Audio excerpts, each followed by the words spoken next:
Многие думают, что если у них будет все то, что они очень сильно хотят, и у них будет это, то тогда они станут счастливыми. Да это неправда.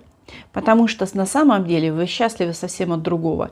Вы счастливы, когда к вам кто-то тепло относится, когда вас любимый мужчина или женщина обнимают, когда у вас отношения с мамой приятные, с папой, с близкими, когда у вас отношения с самим собой хорошие. Вот тогда у вас есть счастье.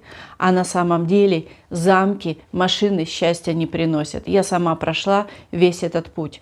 И сейчас я могу вам сказать, что нужно сделать. Нужно завершить старые игры, осознать их, отблагодарить их и пойти в новую жизнь. И для этого я открыла школу. Сейчас как раз набирается 1 класс.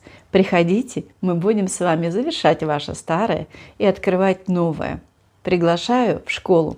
Кому и хочется, переходите по ссылке и оплачивайте, входите в наше сообщество.